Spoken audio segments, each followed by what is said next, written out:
हाँ, कांग्रेस विधायक दल की बैठक हुई है।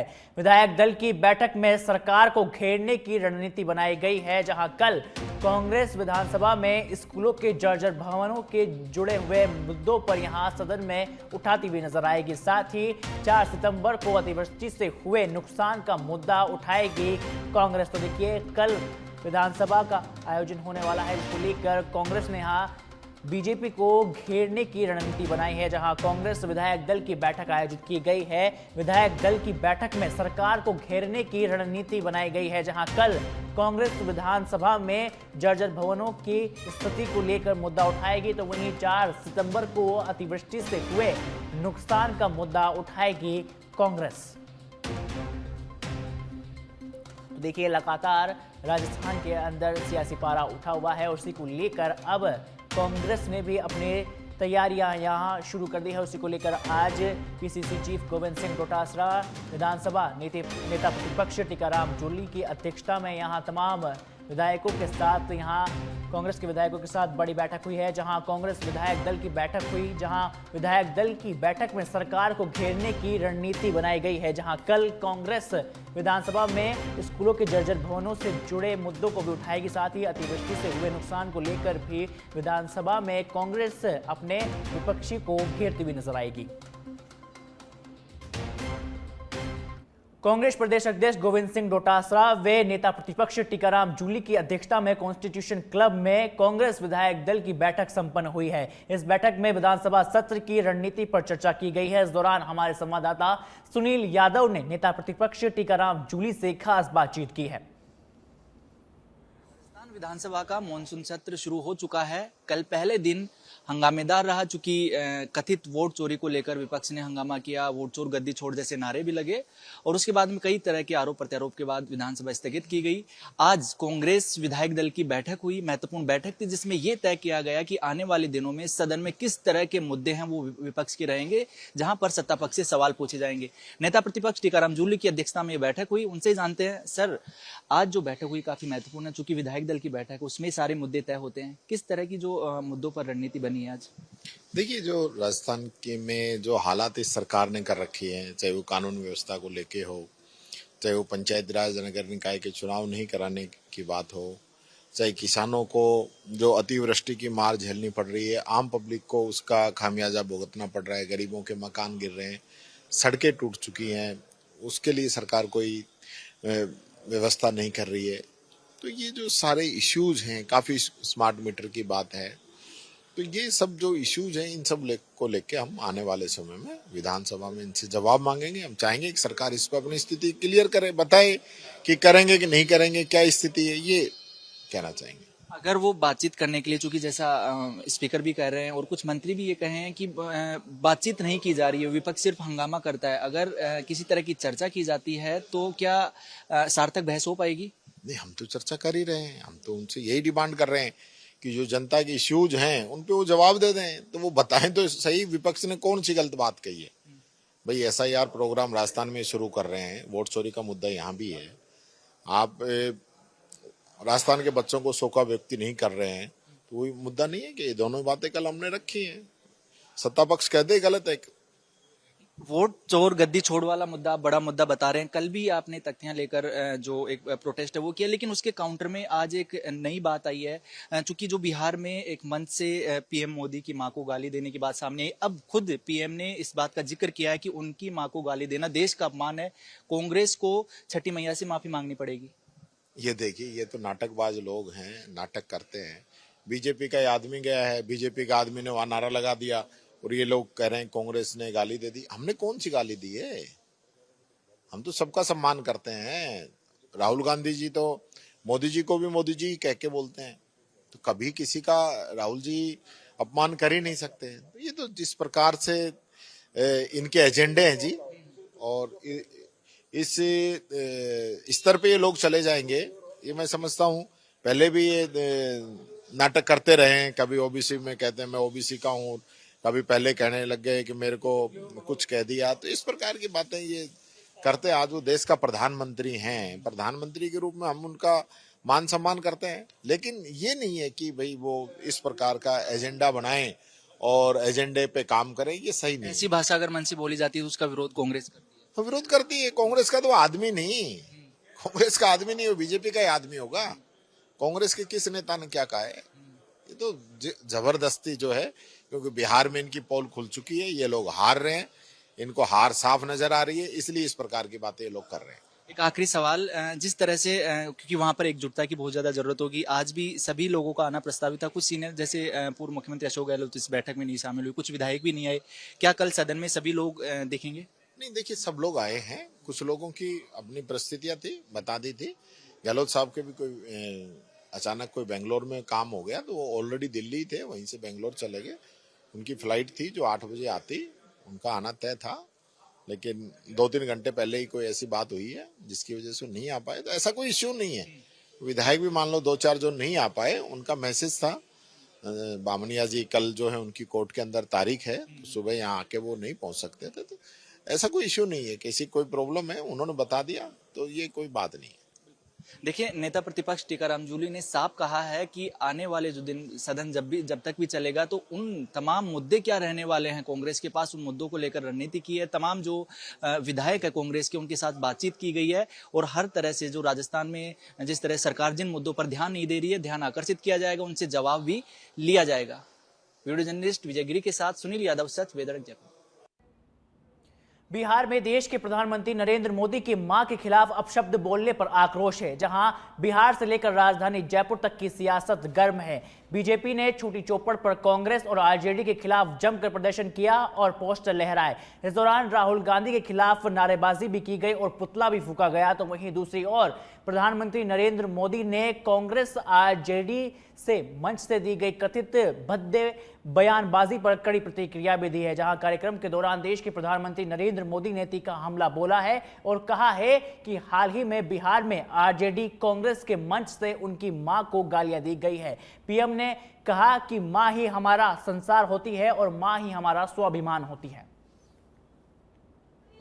कांग्रेस पार्टी और उनके सहयोगी आरजेडी, इस गठबंधन के जो भी मित्र हैं, इनके पेट में ये दर्द है कि प्रधानमंत्री नरेंद्र मोदी जी के नेतृत्व में एनडीए की सरकार, भाजपा की सरकार चौं ओर अच्छा प्रदर्शन करते हुए बार बार जीत कर आ रही है, और आने वाले चुनावों में भी ऐतिहासिक मतदान इनको मिलकर ये सरकार बनाएंगे।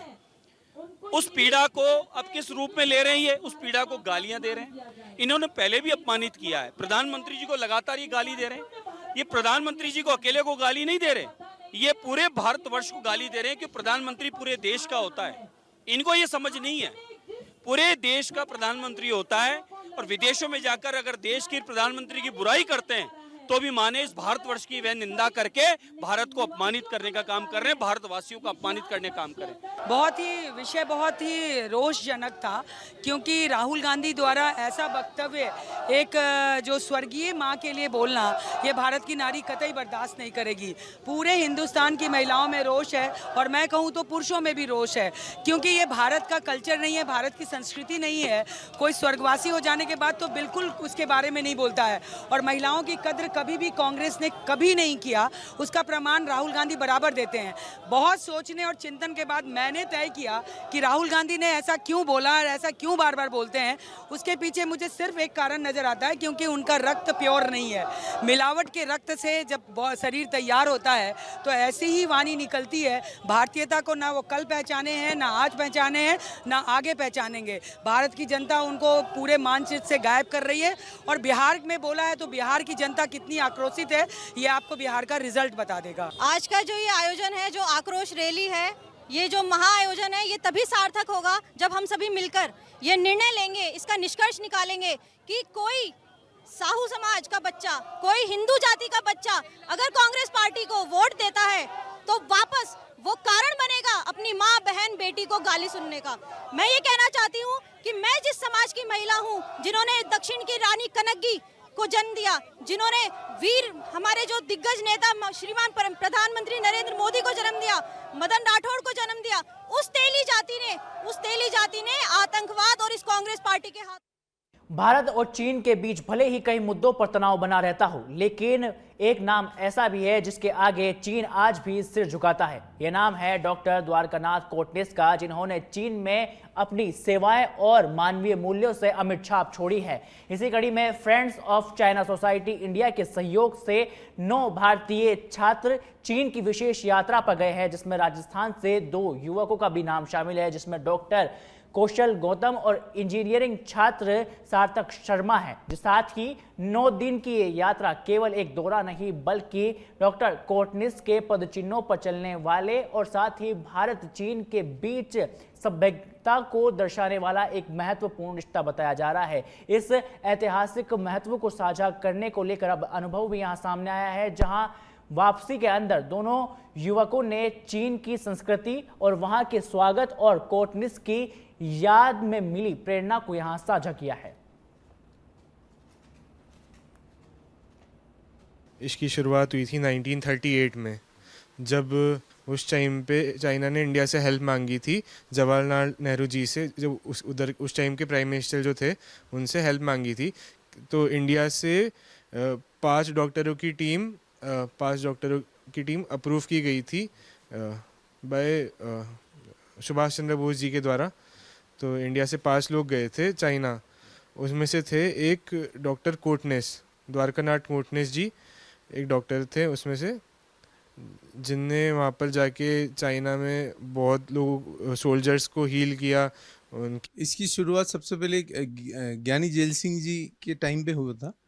उस टाइम पे इंडिया चाइना फ्रेंडशिप कॉरिडोर का एक निर्माण हुआ था। उस कॉरिडोर के तहत इंडिया से एक 9 से 10 सदस्यीय दलों का एक प्रतिवर्ष चाइना के अंदर जाता है। वहाँ का जो भी ऐतिहासिक, सांस्कृतिक और औद्योगिकी जो डेवलपमेंट है, उसकी नॉलेज का आदान प्रदान इस दल के तहत किया जाता है।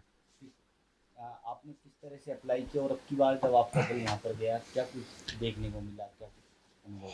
हमने अप्लाई में जो इस सोसाइटी के चेयरमैन, वाइस प्रेसिडेंट है, उनके थ्रू अप्लाई किया था। उसके अंदर सेलेक्टेड लोगों का सिलेक्शन होता है। तो राजस्थान से सार्थक शर्मा और मैं डॉक्टर कौशल गौतम, हम दोनों का सिलेक्शन हुआ था। हम दोनों के अलावा इस दल के अंदर दिल्ली से 2 सदस्य थे, उड़ीसा से 2 सदस्य थे और डॉक्टर कोटनिस के जो ग्रांड कोटा की चेचट थाना पुलिस पर भाजपा नेता गौरीशंकर महात्मा की शाह में राजपूत समाज के समाजसेवी राजेंद्र सिंह के साथ बर्बर मारपीट करने का मामला सामने आया है, जहां राजपूत समाज ने शिक्षा एवं पंचायती राज मंत्री मदन दिलावर को ज्ञापन सौंपकर दोषी भाजपा नेता और पुलिसकर्मियों पर सख्त कार्रवाई करने की यहां मांग रखी गई है। राजेंद्र सिंह ने बताया कि 31 अगस्त को पुलिस के 2 जवानों ने यहां युवकों को कथित पूछताछ के लिए यहां थाने में बुलाया और उसके साथ अमानवीय व्यवहार करते हुए उनके कपड़े फाड़ दिए। साथ ही युवक से मारपीट के दौरान उसके हाथ में गंभीर भी चोट आई है और यहां तक कि हड्डी फ्रैक्चर हो गई है, जहां आंतरिक चोट भी उसको देखने को मिली है। साथ ही पुलिस ने उन्हें छोड़ दिया है और इस घटना को लेकर राजपूत समाज में भारी आक्रोश देखने को मिल रहा है। भरतपुर से खबर है, जहां भरतपुर में मानसूनी बारिश से नदी नाले उफान पर है। कई जगहों पर बाढ़ जैसे हालात पैदा हो गए हैं। बारिश से लोगों का जनजीवन बुरी तरह से प्रभावित हुआ है, जहां बारिश की वजह से कई कॉलोनियां जलमग्न हो चुकी है। रहवासियों को भी अब भारी परेशानियों का यहां पर सामना करना पड़ रहा है। बरसात चालू हुई है तभी से है और ये रोड पर पानी भरा हुआ है। मेरी मदर की भी तबीयत खराब है, काफ़ी उसमें ऐसे में ले जाने में भी दिक्कत हो रही है। कॉलोनी वाले सारे बच्चे परेशान हैं, बच्चे पढ़ने में, स्कूल में जाने में भी एक है काफ़ी परेशानी हो रही है। सभी बड़े बूढ़े और माँ बाप उधर ऐसी रहे टाइम पास कर रहे हैं। बहुत रेयर केसेज में निकलना हो रहा है।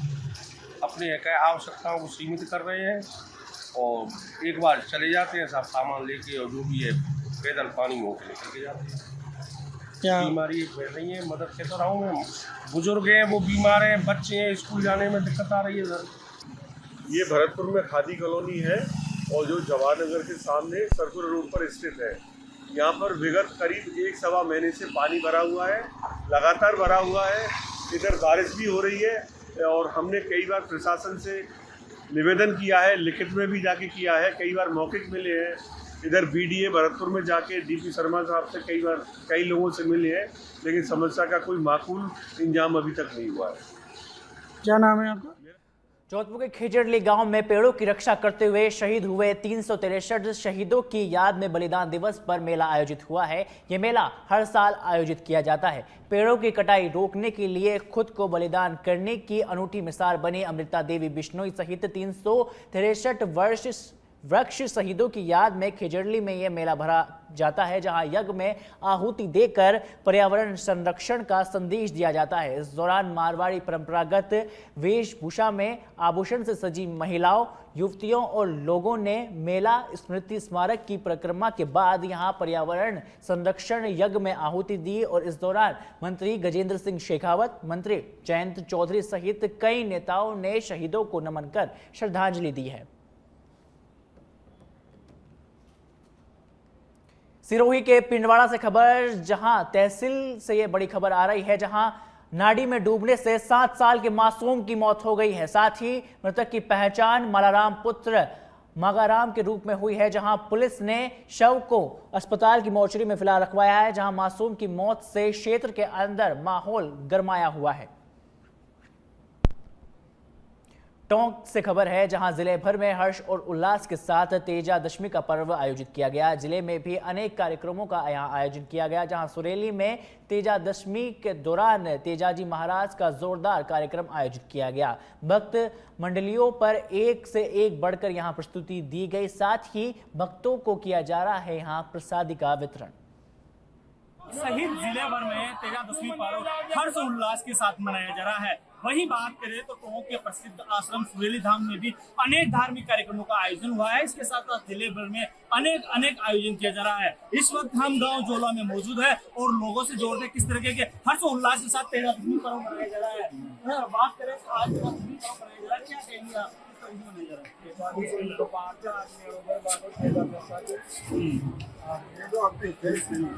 मान रहे जगतो तेजाजी महाराज को और जो तेजाजी महाराज काला को बनी है और मान्यता देखिए, बात करें आज जोला में क्या कार्यक्रम का आयोजन हुआ है? भेड़ो बड़ी से काला वाला का भगवान मरेगा। हाँ, इसको जने थी उसको जने को क्या कुछ नहीं टाइम को आप उसके जने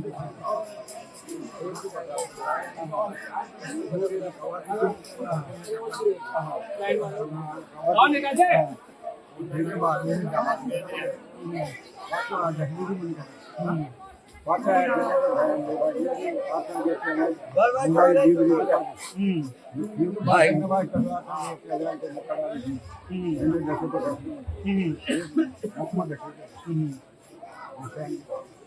बिल्कुल। बात करें तो जो कोबरा है वो उसके काट जाने के बाद भी तेजा दशमी में फिर जो पर्व मनाया जा रहा है, मान्यता है कि उससे भी लोगों को जीवन दान मिलता है। हमारे साथ और भी मौजूद से जोड़ना चाहिए। आज तेजा दशमी पर्व मनाया जा रहा है, क्या कहेंगे आप? सबसे पहले तो मैं खुद से बेहतर है कि जो आपका चैनल है उसके माध्यम से देश और प्रदेश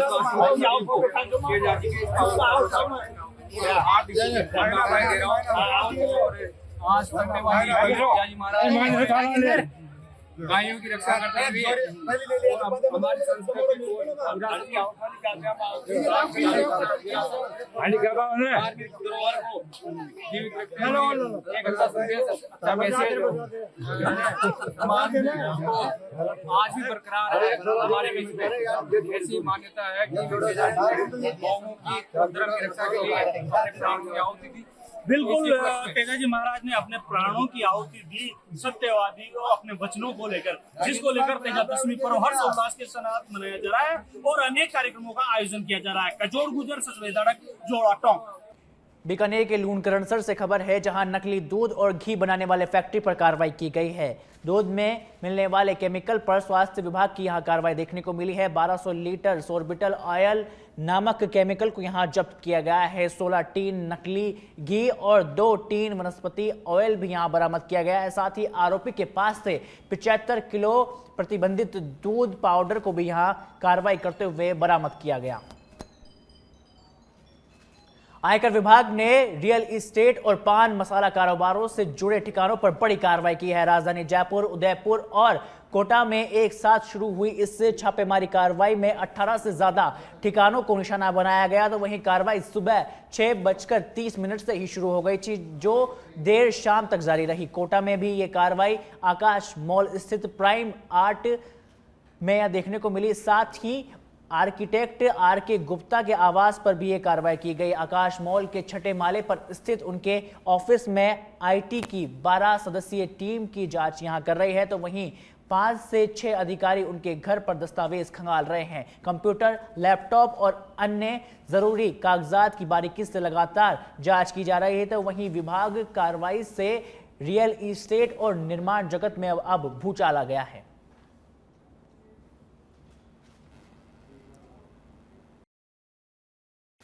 भजनलाल सरकार ने राजस्थान की जनता के लिए बड़ी राहत का ऐलान किया है, जहां अब प्रदेश के लोगों को 100 नहीं बल्कि 150 यूनिट तक बिजली बिल्कुल मुफ्त मिलेगी। राजस्थान के मुख्यमंत्री भजनलाल शर्मा की अध्यक्षता में हुई कैबिनेट बैठक में यह ऐतिहासिक फैसला लिया गया है। खास बात यह है कि फ्री बिजली योजना को आमतौर पर सौर ऊर्जा से भी इस बार जोड़ा गया है। अब देखिए कि कैसे अब आम परिवारों को इस योजना का सीधा तौर पर लाभ मिलेगा।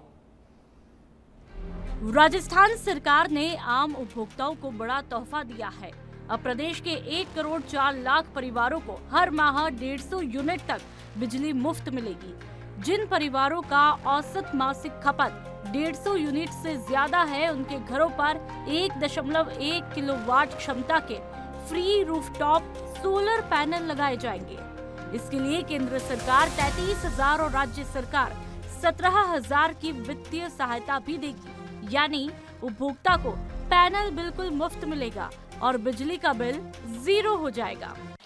50 लाख रुपए की जो सब्सिडी के तहत जिसमें जो लागत आती है 1.1 किलोवाट का निःशुल्क सोलर पैनल लगाया जाएगा, जिसमें 33 लाख केंद्र के मद से 17,000 राजस्थान सरकार की मद से होगा, जिससे 150 यूनिट तक का उसके पूरी बिजली का निःशुल्क बिल होगा। इससे लगभग 3,000 मेगावाट एम का उत्पादन अधिक होगा और जिससे हम कहेंगे कि कार्बन फ्री प्रदूषण मुक्त अपने को बिजली का उत्पादन होगा। सौर ऊर्जा के सहारे अग्रणी राजस्थान की तरफ बढ़ रहे मरुधरा में फ्री बिजली के लिए खास मॉडल भी बनाए हैं। वहीं जिनकी खपत 150 यूनिट से कम है, उनके लिए 2 व्यवस्था भी बनाई है। पहली, जिनके पास में छत है, उनके घरों पर भी फ्री सोलर पैनल लगाए जाएंगे।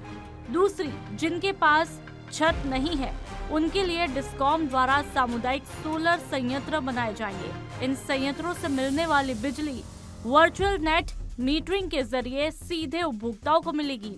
योजना के पहले चरण में 10 लाख उपभोक्ताओं को प्रोत्साहन स्वरूप सीधे बैंक खातों में 1100 रुपए की राशि भी दी जाएगी। इस योजना से प्रदेश में करीब 27 लाख घरों की छतों पर सोलर पैनल लगेंगे और 3,000 मेगावाट अतिरिक्त और सौर ऊर्जा क्षमता विकसित भी होगी। 1.1 किलोवाट का रूफटॉप सोलर पैनल फ्री, केंद्र से 33,000 प्लस राज्य से 17,000 सब्सिडी। बिजली का बिल होगा 0। जिनके पास छत है, मुफ्त सोलर पैनल। जिनके पास छत नहीं, सामुदायिक सोलर प्लांट से 150 यूनिट मुफ्त बिजली। यानी अब राजस्थान में हर घर ग्रीन बिजली से रोशन होगा। हर परिवार को बिजली बिल से राहत भी मिलेगी और साथ ही सौर ऊर्जा से राज्य को मिलेगा ग्रीन एनवायरनमेंट का तोहफा। सरकार का दावा है कि ये योजना न सिर्फ आम जन के लिए बड़ी राहत है, बल्कि राजस्थान को सौर ऊर्जा के क्षेत्र में देश का लीडर बनाने की दिशा में अहम कदम भी है।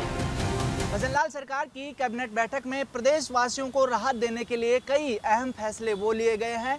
इनमें से सबसे महत्वपूर्ण राजस्थान वासियों को फ्री बिजली देने की योजना पर हुआ है और कैबिनेट की मोहर के बाद राजस्थान वासियों को जहां 100 यूनिट फ्री बिजली मिल रहे थे, अब 150 यूनिट फ्री बिजली किए जाएंगे। इसके लिए खास तौर पर जो 2 मॉडल्स हैं वो तैयार किए गए हैं। पहला जो 150 यूनिट से कम खपत वाले उपभोक्ता उनके लिए, और दूसरा 150 यूनिट जो बिजली उपभोग करते हैं उनसे ज़्यादा वाले उपभोक्ताओं के लिए।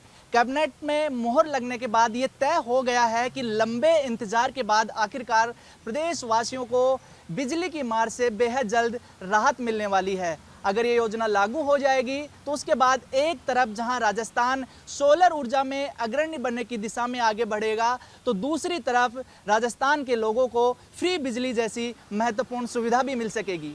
कैमरामैन विजय गिरी के साथ सुनील यादव, सच बेधड़क, जयपुर। अब प्रतापगढ़ से खबर है, जहां सेवानिवृत्त आईएएस डॉक्टर ललित के पवार केंद्रीय वित्त कुमार मीणा शिक्षक शिक्षिकाओं एवं विद्यार्थियों से उनका स्वागत करवाया गया। इस दौरान आयोजित कार्यक्रम में डॉक्टर पवार ने विद्यार्थियों को संबोधित करते हुए कहा कि जीवन में कठिन परिश्रम, अनुशासन और लंबा प्रबंधन को अपना जीवन के अंदर अपनाना चाहिए और यही सफलता की कुंजी है। उन्होंने विद्यार्थियों से शिक्षक के साथ ही नैतिक मूल्यों को अपनाने की यहाँ अपील भी की है।